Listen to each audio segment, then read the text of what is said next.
Good morning, everyone. Welcome to FBC Radio Live. It is Thursday, March 30th, 2023. It is opening day in Major League Baseball. And John, I'm not going to lie. The same, indifference that I had last season for baseball or with baseball has kind of carried over to this season. Now, again, obviously the World Baseball Classic was exciting. It was fun to watch that. But as I said to you right before we got on the air, my mentality, I'm tense right now. I'm tense because it's almost Stanley Cup playoff time. It's almost the playoffs in the NBA, and March/April baseball just isn't just not doing it for me right now. Feel the same way? Pretty much. I mean, are you in full playoff mode? Are you growing a beard now for the Bruins playoff run? Look, in order for me to have a playoff beard, I would have had to start growing the beard like last year. So no, I don't participate in that. It's only it's like when I put on a nice watch and I realize my wrists are incredibly small. It's really just it's kind of humiliating and all that. So no, I do not grow a beard. I just I've seen a lot of the teams I follow win championships without having to grow a beard, so I guess that works well. But still the same. The fun of the regular season. Obviously, the NHL with the Bruins. They're still obviously on pace to break the wins record, and that's all fun. But at the end of the day, you're thinking, well,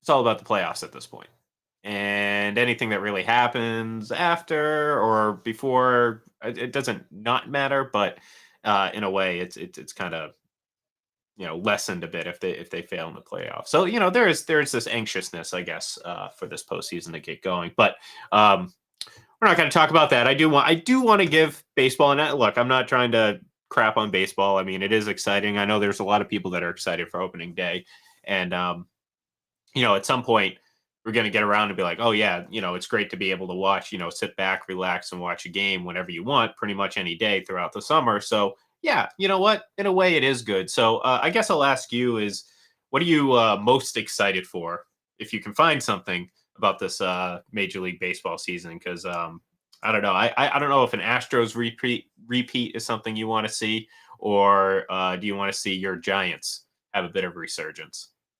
I can't see my Giants really contending. They're in such a strong division with the Dodgers and the Padres. I'm interested to see what happens with the San Diego Padres. They're built this super team. I'm not sure how they pay all these guys. I think a Russian oligarch owns the San Diego Padres and can lose whatever amount of money every year with the incredible talent that they've assembled there. I think that Fernando Tatis Jr. is going to come back from his suspension. I do think he's still the most exciting player in baseball, not named Shohei Ohtani, who, again, when he goes out there, is either going to pitch a no-hitter or hit 3 home runs in back-to-back games. That's a possibility with Shohei Ohtani. But in terms of pure athleticism, I think that Fernando Tatis Jr. is the most exciting player in baseball. I mean, his strikeouts are exciting. That's how talented he is. But now you add Xander Bogaerts to Manny Machado to Juan Soto. I mean, they've built a superpower there. And let's see if that works. Because it's kind of strange in baseball.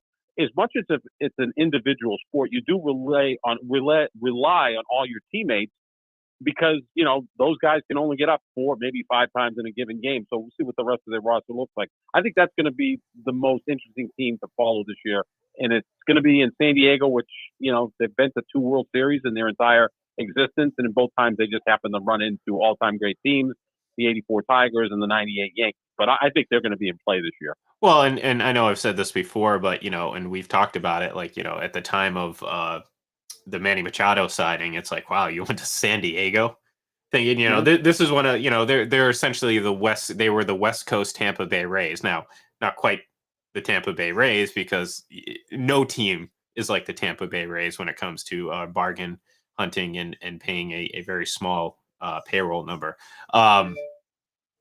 So yeah, it is a bit surprising to now all of a sudden see them as a big spender. Obviously, you get the names in there. Xander Bogaerts, obviously, as a Red Sox fan, I'm eager to see what he does over there and kind of see if he can move past all that. But yeah, I'm excited to see that. You already mentioned Ohtani, and I think his impending free agency, I think, is going to end up being the biggest storyline. Certainly, if if and when the Angels are out of contention as we get towards the playoff, towards the trade deadline, is that something where the Angels would consider moving him? And Yeah, I think they yeah. have to, right? At that Oh, point, you can't let look, them walk away in free agency. Sure. they've seen it. They've seen it happen all too many times in terms of just not being able to maximize the player's talent. If you know he's going to leave, or at least he's leaning towards it, you can't get nothing for this, because Mm-hmm. really, what do they have to show? Assuming this season goes as every other season has gone with the Angels and Ohtani, what do they have to show for it? A couple seasons of some highlights. And that's not a knock on Ohtani. That's just a knock on the Angels because they didn't do anything with it. They were given the keys to this unique vehicle, and just didn't really maximize it. So yeah, look, if you're going to approach the trade deadline and you're out of contention, or just pretty much, yeah, I mean, if you're out of contention, you got to consider it because, well, think about the trade package you could get for him. Think about it, Oh, because you're not. This isn't. First of all, you're dealing with a unique asset. Isn't even the appropriate term for it, but that's what we'll call it. A very unique asset. We talked about this a couple weeks ago. Like he's a top money hitter and a top money pitcher if he hits free agency. So what is that value? Well, if you run him consecutively, maybe 60 million. But anyways, you look at this player and he's a unique player. All right. Obviously, if you're a team acquiring him, the idea of also signing him to a long-term deal is ideal, and certainly something you would maybe not require, but it certainly is a high priority for most teams. But the point is, teams are going to be desperate, and what do desperate teams do? They overpay. And I'm just trying to imagine the overpay by a team like say the Yankees, okay? Who maybe they're knocking on the door of going to another, winning in another division, and they can see the World Series ahead of them. You don't think, void of, like, maybe he doesn't want to sign long term, but they'll risk sending players over for a playoff run? You think they want to do that? Of course they would. the price won't be as high as it was for Juan Soto last year because Soto had 2 additional years left on his contract. So Soto in San Diego has this year and next year that he signed for. So True. you have some runway to appeal to the player. You're going to get at least 2.5 years out of him, and then you can make the big splash and sign him. With Ohtani, he's a pending free agent. So if this happens in July, you get a half a season for him. And look, he can obviously change teams' lives. Well, I was going to Put say, him on the Mets or the Yankees. Now you're obviously favorite to win the World Series, but then you may lose them at the end of the season. So that's the risk. Well, here's the thing, though, and this is how we were kind of talking about it when it comes to contract. If you acquire Ohtani, you're acquiring an elite pitcher and an elite hitter. Mm-hmm. So you're essentially acquiring 2 players. And like I said, I keep going back to the Yankees because, well, when you think of reckless spending, that's the first team that comes to mind. And look, I mean, I'm not knocking them for it. Certainly, I mean, as a Red Sox fan, I'm the last person to knock needless spending. Although, again, in more recent years, the Red Sox have been a little bit, or it seems a little bit more frugal. But like, if you acquire Ohtani and he's sitting in that short left field in Yankee Stadium, and he's pitching, you know what I mean? He's all of a Mm-hmm. sudden their second best pitcher, maybe best pitcher. I mean, that's a move where you're like, you know what? Even if he does walk at the end of the year, if it wins him a World Series, I think that's all that matters. Well, they haven't won one since 2009. They've only won one since 2000, which that's a long drought for the New York Yankees. Yeah. Heck, they haven't even played in a World Series since 2009. They've seen the Red Sox go back several times. The Astros are now the dominant team in the American League. So sure, the Yankees want to make that big push. And again, they're not quite as aggressive in terms of spending as they were when George Steinbrenner was alive. It's interesting. He passed away in 2010. They haven't been in a World Series since. The Suns don't run the team the same way their dad did. So, they're a little bit more conservative, although they did give the big contract to Aaron Judge. They had to re-sign Aaron Judge. You can't let that guy walk out the door. But yeah, imagine Ohtani in either team in New York, right? I mean, I think the Mets with Steve Cohen, who just got an endless amount of cash that he wants to spend on this team is going to go there, whether it be at the trade deadline or in free agency. But it also is going to be a factor of where Ohtani wants to play. We hear reports that he wants to stay on the West Coast, so that puts the Dodgers, the Padres, the Giants, maybe Seattle, those franchises in play. If that's where he wants to stay, then those teams will have a leg up on the East Coast teams. Yeah, and look, I like the idea of the Giants, and I'm going to keep riding that with you. I think I'm right there with you. I want to see him go to the Giants, and it'd be fun to watch. There'd just be a lot of great imagery there. Let's just put it that way. Yeah. So yeah, but when it comes to acquiring at the trade deadline, that kind of goes out the window again. If you're a team like the Yankees, who are we just need him now. If we lose him at the end of the year, it'll be worth it if we win the World Series. And that's a guy that, dare I say, you take a chance and you try to take that big home run swing, pun intended. So, but yeah, so I'll be interested to see how that plays out. Obviously, if the Angels are down early, expect that to become a more hot topic of conversation. If they're somehow in contention,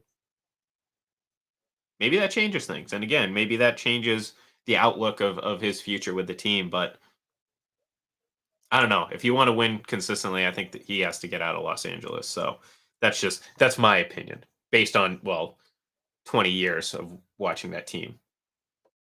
Mike Trout came up in 2012, and you can make a case that he's been the best player in baseball for a decade now. Mm-hmm. He's been for one postseason. He got swept by the Orioles back in 2014.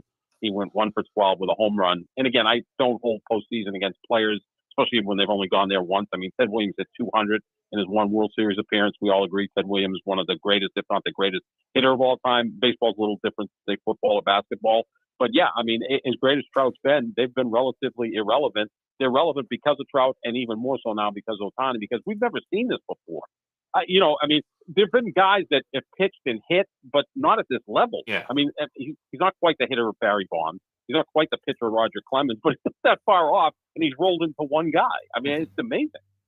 No, it really is. It's incredible, and that's why, again, it'll be fascinating to see how this all plays out this season. But anyways, like I said, we have a long way to go to see that because, it's only day one of I don't know, a lot of days. Just a lot, more than I can count. 6 months. Plus. 6 months. Yes, I know. That's why I'm saying, like, if obviously the World Baseball Classic is coming back in 2026, please don't have it at the end of the season because by the time it's over, I'm already burnt out from baseball and it's day one.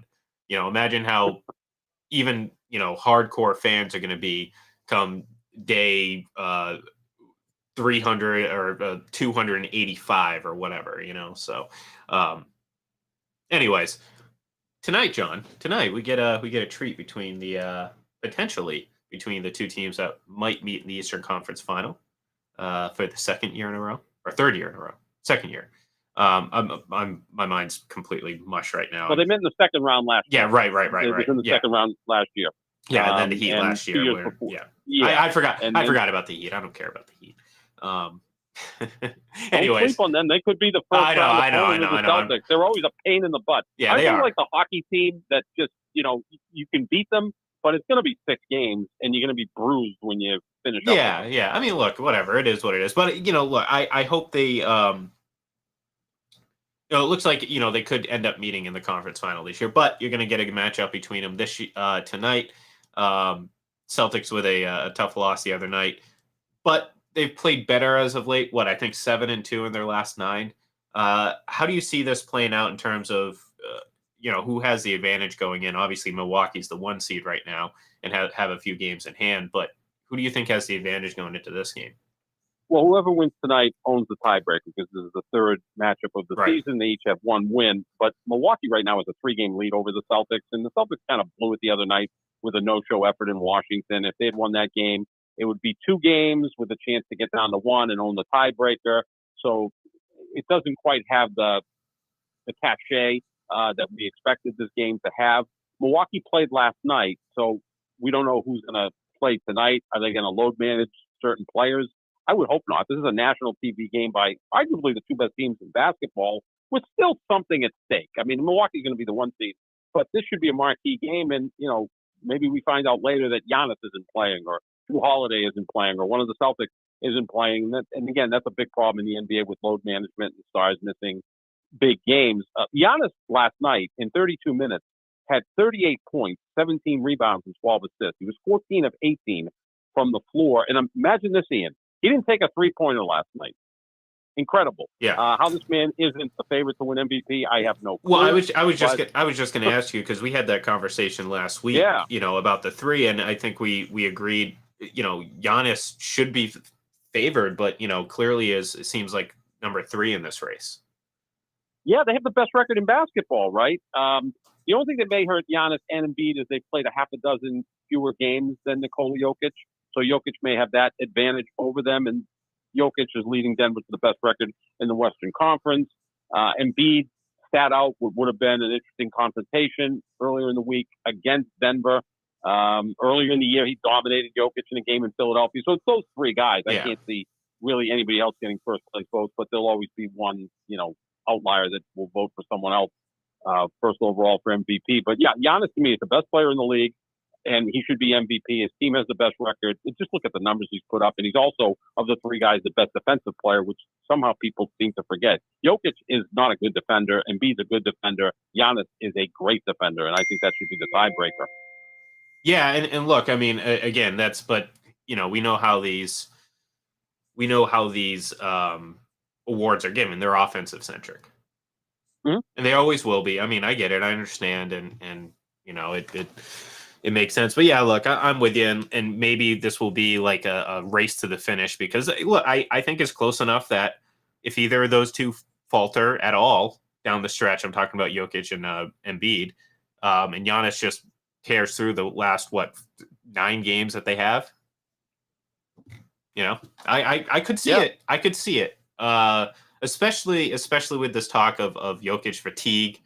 Is he really going to be among the elite members to win 3 straight NBA MVPs?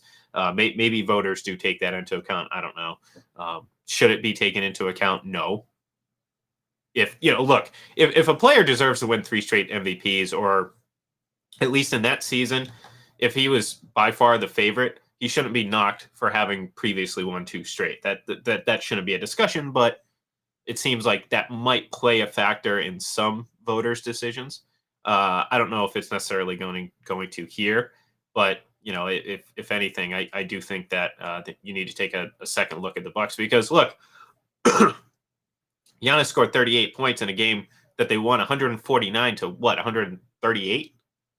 Right. Yeah, it was a high-scoring game. Bet the over when Milwaukee plays Indiana, apparently.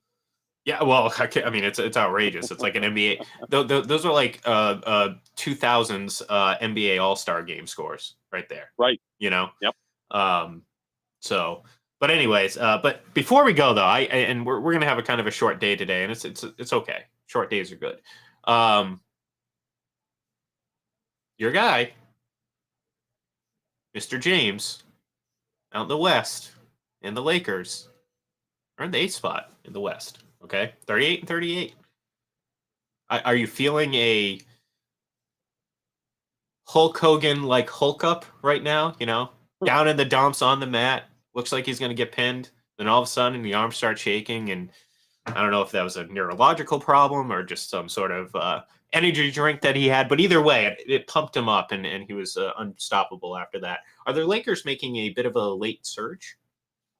I think they can, absolutely. So now they're the 8th seed, which means they'll have to go through the play-in. I mean, 4 through 12 in the West is just within 3.5 games of each other, the teams are. So, 1 week Golden State looks like a sure bet to maybe be the favorite in the West, even though they're only 40 and 37. And Dallas, which is only 3 games behind Golden State, they're 37 and 40. They're trending in the wrong direction. That's how close the West is. There's Denver. Then the level below is Memphis and Sacramento, and then a bunch of other teams. Although with Durant back now in Phoenix, I still think they're the favorite to win the West if he remains healthy. But yeah, once you get LeBron back playing at the level that we know he can play at, Anthony Davis has had a great year. He's missed a lot of games, but that's what Anthony Davis does every year. The key here is D'Angelo Russell becomes a really good third option for the Lakers. If you can keep those 3 guys out there and playing, 32, 34 minutes a night, they have a chance, because the West isn't all that deep. Would if the Lakers end up as the 7th seed and they're playing Memphis in the first round, they could certainly beat Memphis. If they're the 8th seed, they could beat Denver, right? Because Mm-hmm. Anthony Davis seems to own Nikola Jokic, and who's matching up against LeBron? They have a really good team, Denver, but I think the Lakers could certainly beat them, and wouldn't be surprising if they did. So this is the year in the West you could see the 7 beat the 2, the 8 beat the 1. You don't normally see that in the NBA, but the West is just that bunched up that the Lakers have a puncher's chance. I still think Phoenix is the team to beat, provided Durant's healthy. Yep. And I would never count out Golden State because Curry and Thompson are playing at an elite level. But the Lakers certainly could shake things up if those 3 guys remain healthy. Well, and I was just going to say before you brought it up, I think Kevin Durant's the most important player in the West right now, above anyone else, more than Jokic, more than anyone. Because you're right, if he's healthy, Phoenix, I think based on, first of all, recent experience, this isn't a team that hasn't been to, the NBA Finals in decades. It's just a few years ago. And, I know it's a small sample size, but 3 games and, well, he looked pretty good. What was he shooting, like 68, 69% from the field or something like that? Yeah. And something that we've talked about, and you've obviously mentioned quite a bit, is he's just he's the most acclimating or accommodating superstars in terms of, acclimating to your new surroundings. Like you could just throw him into a mix. Conversely, we look at Kyrie and the Mavericks right now, and not to say that it's in. I hate to say it. I think some of the blame has been, excuse me, unfairly shifted to Kyrie, but there's certainly blame to go around for him. But with Durant, you got to figure that, like, if he's healthy, he's gonna look so good in that situation, and yeah, it's definitely something that I don't know. I look at him as being the most important player. Obviously, LeBron's going to play a role if they make the playoffs. You're right about Curry and Thompson. Never count them out. Obviously, Denver is the top team in the West, but this is about Kevin Durant, and if he's healthy and he plays, he's the most important player in the West. And he's the most transferable superstar in the history of the sport. Like, you could put Kevin Durant in a time machine and send him back to 1997 and throw him into the Chicago Bulls roster, and he would fit in perfectly. About 3 trips down the court, he would have a connection with Michael Jordan. And it's just the way he plays. This is a guy who routinely goes out and goes 12 for 17 from the floor and scores 32 points, and you're like, he didn't shoot a lot, but he got 32 points. He's the most efficient great scorer I've ever seen, without question. I mean, obviously, a guy who can shoot 50% from the floor, 40 from 3, and 90 from the free throw line. And he just fits in because he's not ball dominant. He can score in a myriad of ways. So, yeah, his first 3 games, like you said, he was shooting 69% from the floor, 54% from 3. That's with a new team after being out for a month and a half. Yeah. Like, that's unheard of. You just plop him in there, and he's fine. And the thing about Denver, look, I picked them to win before the season started, so I'll stick with that. But they kind of have a feel of like the Tennessee Titans as a number 1 seed. Like, I mean, a few times we've seen the Titans as the number 1 seed in the AFC, and no one really feared them. In fact, 2 years ago, they were the 1 seed in the AFC, and Joe Burrow went in and beat them in the divisional round. So you kind of get that feeling a little bit with Denver as well. Yeah, and look, I mean, part of that is, well, they've had a lot of good teams over the years. Good teams. From some of the Carmelo Anthony teams to some of the teams after that, they've always kind of been in contention, but never taken the next step. So why would we take them seriously now? It's kind of like you gotta see it from them. Okay, at this point.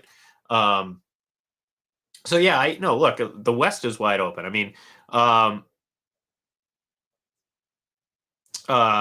you look at the East. Obviously, it's top heavy, but it's going to be a dogfight between some of those teams, and even some of, like you mentioned, Miami. Some of the lower seeded teams are capable of giving the top seeds a lot of trouble. Maybe not beat them, but you're not going to come out completely healthy or whatever. After a 6 or 5, 6 or 7 game series against them. So yeah, look, I mean, Kevin Durant's the most important player in the West. That Phoenix team, I think, immediately becomes the favorite just because they've been there and done that recently. So I think they have that to build on.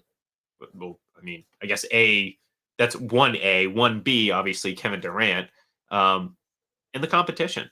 But it also opens the door for your guy LeBron to possibly make a little noise this postseason. So we'll see what happens. No update on Lamar Jackson or Aaron Rodgers. So maybe tomorrow that'll be the day and we can talk about that. But until then, we're going to say goodbye. And like I said, tomorrow maybe we'll get some Lamar Jackson and Aaron Rodgers news. So enjoy some baseball today, folks, if that's what you're excited for. If not, enjoy some Bucks Celtics tonight.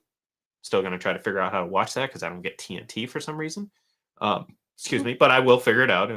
There's always a way, John. Life finds a way. Let me just remind everyone of that. So, you're not an old guy. You should be able to find TNT. No, it's not a matter of not finding it. It's a matter of I have Fubo TV, which is great because I can get the NBA pass. I get pretty much every sports channel I need, except they don't have TNT as an option. And that becomes a problem for national televised NBA games and some hockey games that also land on TNT. So we'll figure it out. So anyways, thank you everyone for tuning in, and we will talk to you tomorrow. Have a good one.